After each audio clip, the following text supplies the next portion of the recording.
भारत की माननीय प्रधानमंत्री श्री नरेंद्र मोदी जी 130 करोड़ भारतीयों की आशा और उम्मीद की किरण में उभरे हैं। आप अपनी कड़ी मेहनत, दृढ़ निश्चय एवं कार्य के प्रति समर्पण भाव के कारण ही हमारे विशाल देश की एक सशक्त नेता के रूप में जाने जाते हैं। आपके अद्भुत नेतृत्व की क्षमता, राष्ट्र प्रेम एवं राष्ट्रीय व अंतर्राष्ट्रीय मामलों में मजबूत पकड़ के कारण आपकी गिनती विश्व के अग्रणी नेताओं में होती है। आप एक नई ताकत के रूप में हमारे देश को प्रगति और समृद्धि के मार्ग पर निरंतर आगे बढ़ा रहे हैं। माननीय मोदी जी, आपके अथक प्रयासों ने विश्व के अग्रणी देशों के मध्य हमारे देश का नाम गर्व से ऊंचा किया है। आपने देश को आगे ले जाने के लिए एकमात्र उद्देश्य के साथ आपके निरंतर प्रयासों के लिए हम सब हृदय की गहराइयों से आपका आभार व्यक्त करते हैं। हम सब मैसूर विश्वविद्यालय में बहुत सी भाग्यशाली है जो ऐतिहासिक 100वें दीक्षांत समारोह में आपके प्रेरणादायक उत्साहवर्धक आशीर्वचनों के लिए साक्षी होंगे। मुझे विश्वास है कि आपका उद्बोधन हम सबकी एक नई ऊर्जा का संचार करेगा जो लक्ष्य प्राप्ति में सहायक होगा। अब माननीय प्रधानमंत्री श्री नरेंद्र मोदी से विनम्र निवेदन करता हूं कि मैसूर विश्वविद्यालय के इसी 100वें दीक्षांत समारोह में अपना उद्बोधन देने की कृपा करें। धन्यवाद।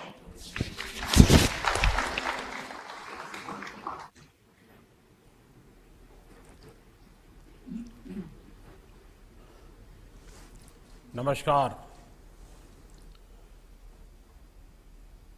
कर्नाटका के गवर्नर और मैसूर यूनिवर्सिटी के चांसलर श्री वजुभाई वाला जी, कर्नाटका के शिक्षा मंत्री डॉक्टर श्री एन अश्वत्थ नारायण जी, मैसूर विश्वविद्यालय के कुलपति प्रोफेसर जी हेमंत कुमार जी, इस कार्यक्रम में उपस्थित सभी शिक्षकगण, छात्र छात्राएं, अभिभावकगण, देवी और सज्जनों, सबसे पहले आप सभी को मैसूरू दशहरा नाड़ हब्बा की अनंत अनंत शुभकामनाएं।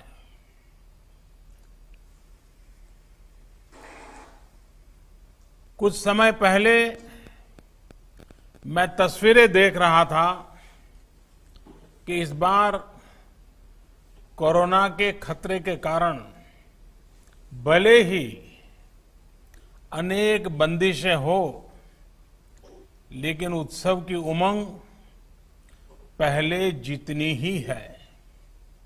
हालांकि इस उमंग में कुछ दिन पहले हुई भारी बारिश ने रुकावट डालने की कोशिश की है।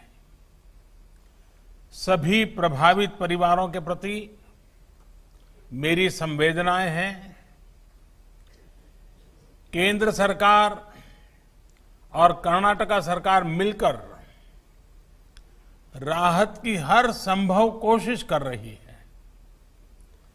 साथियों, आज आपके लिए बहुत ही बड़ा दिन है।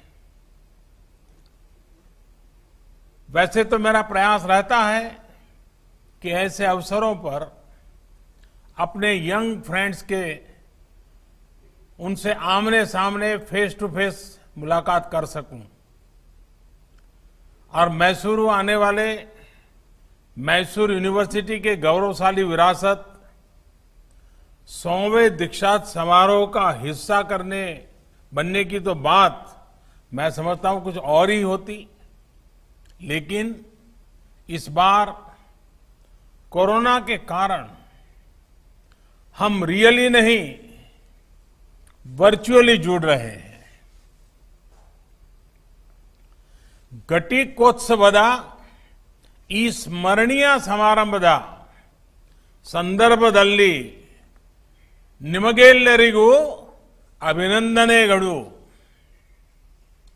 ಇದು ಪದವಿ ಪ್ರಮಾಣ ಪತ್ರ ಪಡೆಯುತ್ತಿರುವ ಎಲ್ಲರಿಗೂ ಶುಭಾಶಯಗಳು. ಬೋಧಕ ಸಿಬ್ಬಂದಿಗೂ ಶುಭಾಶಯಗಳನ್ನು ಕೋರುತ್ತೇನೆ. साथियों, मैसूर यूनिवर्सिटी प्राचीन भारत की समृद्ध शिक्षा व्यवस्था और भविष्य के भारत के एस्पिरेशंस और कैपेबिलिटीज का एक प्रमुख केंद्र है.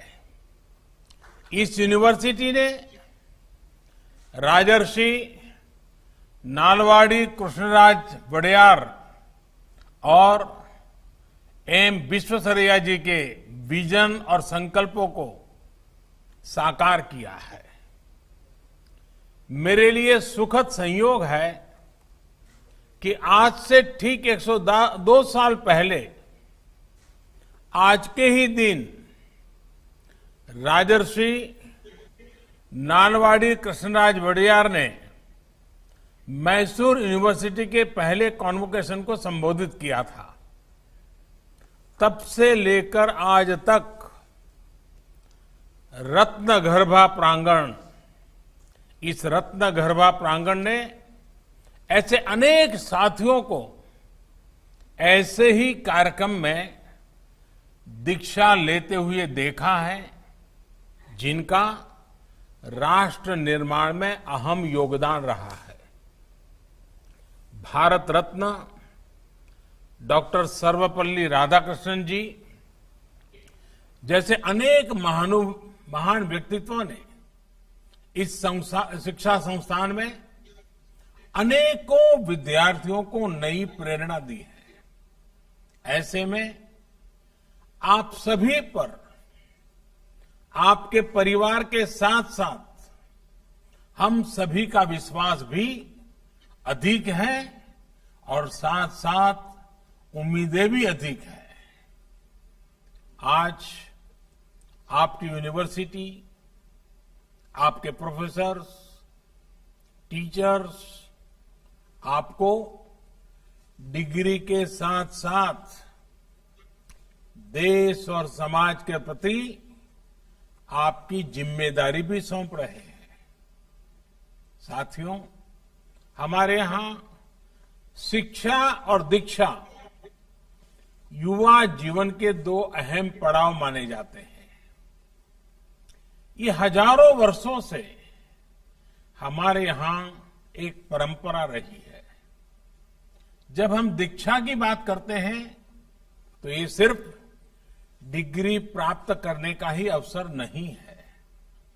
आज का ये दिन जीवन के अगले पड़ाव के लिए नए संकल्प लेने की प्रेरणा देता है.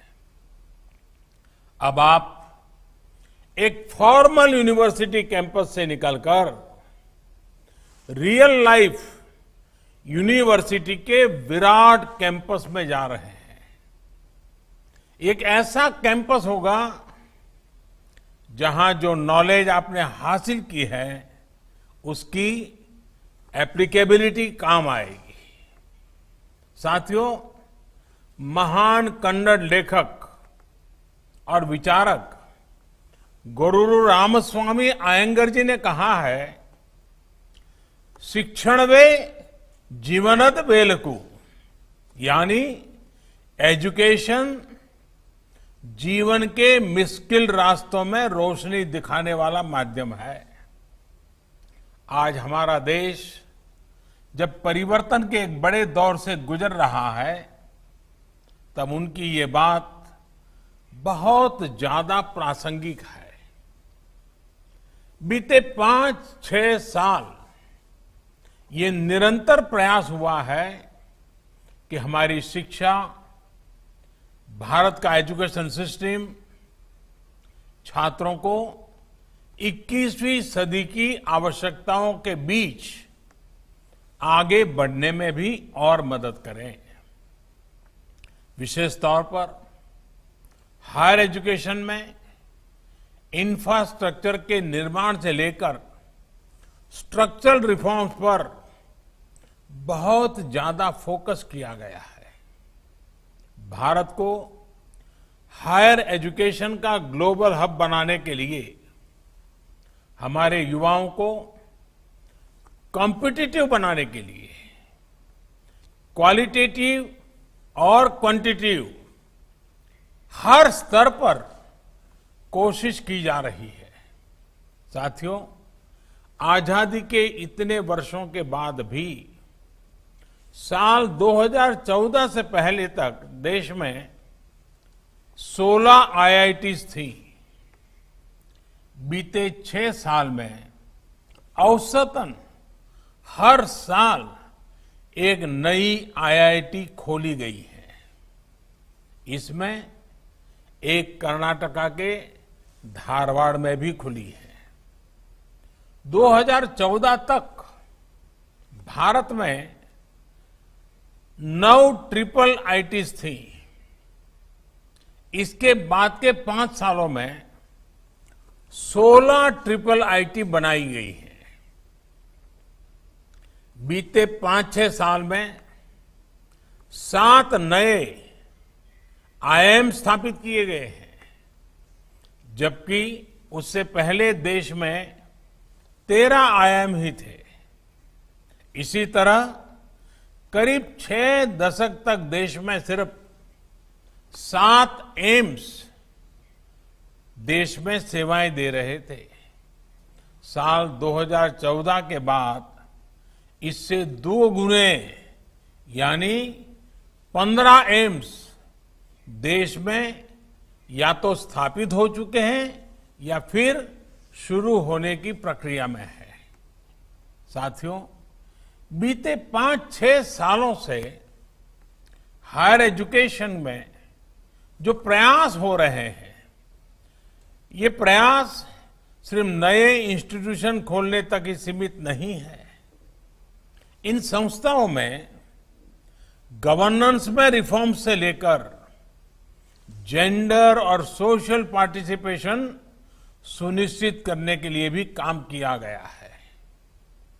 ऐसे संस्थानों को ज्यादा ऑटोनॉमी दी जा रही है ताकि वो अपनी जरूरत के मुताबिक फैसले ले सकें। पहले आईआईएम एक्ट के उसके तहत देश भर के आईआईएम्स को ज्यादा अधिकार दिए गए। मेडिकल एजुकेशन में भी ट्रांसपेरेंसी की बहुत कमी थी। इसे दूर करने पर भी जोर दिया गया। आज देश में मेडिकल एजुकेशन में पारदर्शिता लाने के लिए नेशनल मेडिकल कमीशन बनाया जा चुका है। होम्योपैथी और दूसरी भारतीय चिकित्सा पद्धतियों की पढ़ाई में रिफॉर्म्स के लिए भी 2 नए कानून बनाए जा रहे हैं। मेडिकल एजुकेशन में हो रहे रिफॉर्म से देश के युवाओं को मेडिकल की पढ़ाई के लिए ज्यादा सीटें मिलनी सुनिश्चित हो रही है। साथियों, राजर्षि नालवाड़ी कृष्णराज वडियार जी, उन्होंने अपने पहले कॉन्वोकेशन संबोधन में कहा था, अच्छा होता मैं अपने सामने एक नहीं 10 लेडी ग्रेजुएट्स देख पाता। मैं अपने सामने आज अनेक बेटियों को देख रहा हूं जिन्हें आज डिग्रियां मिल रही हैं। मुझे बताया गया है कि आज यहां डिग्री लेने वाले विद्यार्थियों में बेटियों की संख्या बेटों से ज्यादा है। ये बदलते हुए भारत की एक और पहचान है। आज शिक्षा के हर स्तर पर देश में बेटियों का ग्रॉस एनरोलमेंट रेशियो बेटों से ज्यादा है। हायर एजुकेशन में भी इनोवेशन और टेक्नोलॉजी से जुड़ी पढ़ाई में भी बेटियों की भागीदारी बढ़ी है। 4 साल पहले देश की आईआईटी में बेटियों का एनरोलमेंट जहां सिर्फ 8% था, वो इस वर्ष बढ़कर 2 गुने से भी ज्यादा यानी 20% तक पहुंच चुका है।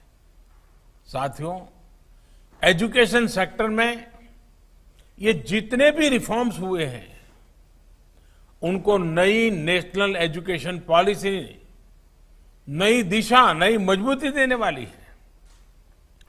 National education policy pre nursery से लेकर पीएचडी तक देश के पूरे एजुकेशन सेटअप में फंडामेंटल चेंजेस लाने वाला एक बहुत बड़ा अभियान है।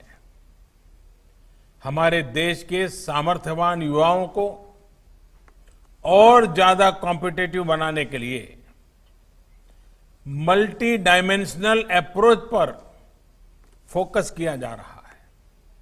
कोशिश ये है कि हमारे युवा तेजी से बदलते नेचर ऑफ जॉब्स के लिए फ्लेक्सिबल हो, एडॉप्टेबल हो। स्किलिंग, रीस्किलिंग और अपस्किलिंग आज की सबसे बड़ी जरूरत है। नेशनल एजुकेशन पॉलिसी में इसका भी बहुत ध्यान दिया गया है। साथियों, मुझे खुशी है कि मैसूरू यूनिवर्सिटी ने इस पॉलिसी को लागू करने के लिए प्रतिबद्धता दिखाई है, तेजी दिखाई है। मुझे लगता है कि एनईपी के आधार पर आप मल्टी डिसिप्लिन प्रोग्राम शुरू कर रहे हैं।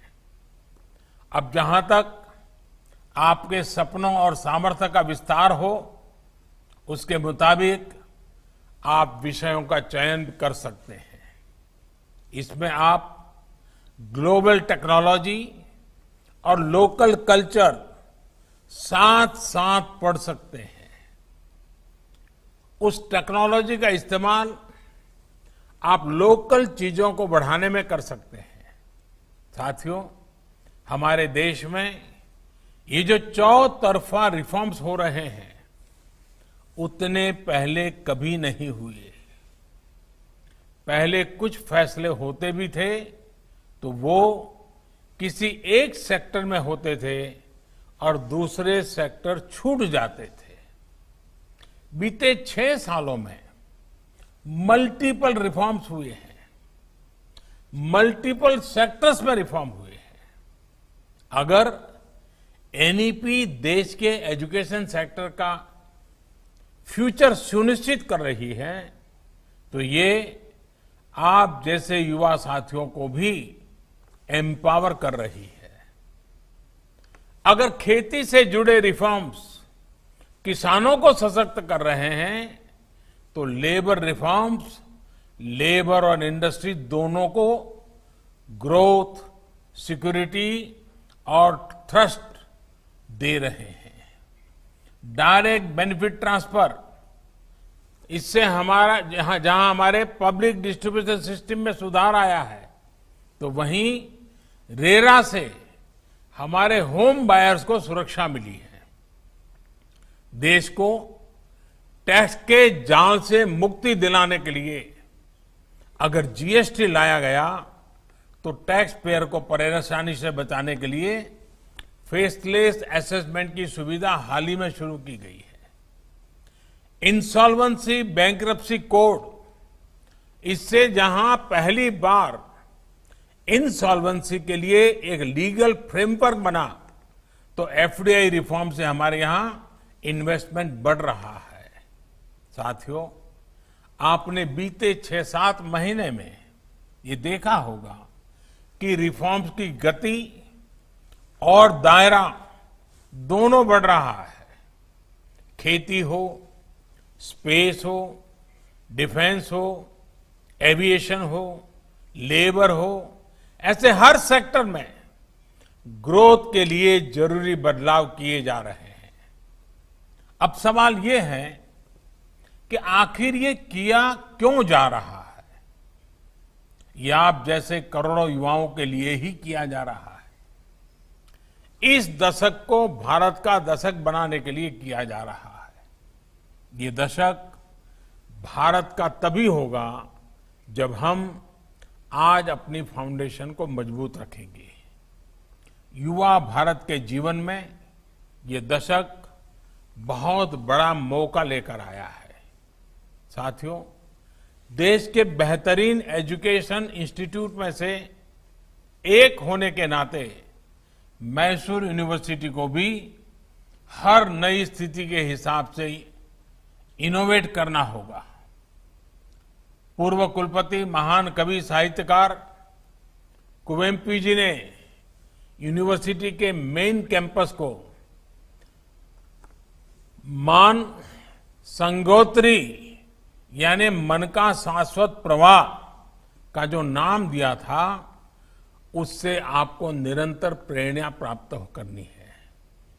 आपको incubation centres, technology development centres, industry academy linkage और इंटर डिसिप्लिनरी रिसर्च जैसे विषयों पर और ज्यादा फोकस करना होगा। यूनिवर्सिटी से ये भी अपेक्षा है कि वो कंटेम्पररी और ग्लोबल इश्यूज के साथ साथ लोकल कल्चर, लोकल आर्ट और हमारे सोशल इश्यूज से जुड़ी रिसर्च को बढ़ावा देने की अपनी परंपरा का और विस्तार करें। साथियों, आज जब इस महान कैंपस से बाहर निकल रहे हैं तो मेरा आपसे एक और आग्रह है। आप में हर एक के पास जो अपनी ताकत है, अपना सामर्थ्य है, उसके आधार पर एक्सीलेंस अचीव करने की हमेशा कोशिश करें। आपको एक सीमित दायरे में, एक बॉक्स में ही फिट होने की कोई जरूरत नहीं है। हो सकता है कि जिस बॉक्स में फिट होने की आप कोशिश कर रहे हैं वो बॉक्स आपके लिए बना ही ना हो। अपने लिए समय निकालिए, इंट्रोस्पेक्ट कीजिए, अपनी ताकत को पहचानिए और जमीन से जुड़ी हर उस चीज का अनुभव लीजिए जो लाइफ आपके सामने रख रही है। इससे आपको अपना आगे का मार्ग चुनने में बहुत मदद मिलेगी। न्यू इंडिया अवसरों की धरती है। कोरोना के इस संकट काल में भी आपने देखा होगा कि कितने ही नए स्टार्टअप्स हमारे नौजवानों ने खोले हैं। ये स्टार्टअप्स कर्नाटका ही नहीं, देश की भी बहुत बड़ी ताकत है। मुझे विश्वास है असीम अवसरों की इस धरती पर आप अपने सामर्थ्य, अपनी प्रतिभा से देश के लिए बहुत कुछ करेंगे। आपका विकास सिर्फ आपका विकास नहीं होगा, देश का विकास होगा। आप आत्मनिर्भर बनेंगे तो देश भी आत्मनिर्भर बनेगा। एक बार फिर सभी साथियों को बेहतर भविष्य के लिए अनेक अनेक शुभकामनाएं देता हूं। बहुत बहुत धन्यवाद। ಹೆಚ್ಚಿನ ವಿಡಿಯೋಗಳಿಗೆ ಪ್ರತಿಧ್ವನಿ ಯೂಟ್ಯೂಬ್ ಚಾನೆಲ್ ಸಬ್ಸ್ಕ್ರೈಬ್ ಮಾಡಿ, ಬೆಲ್ ಐಕಾನ್ ಕ್ಲಿಕ್ ಮಾಡಿ।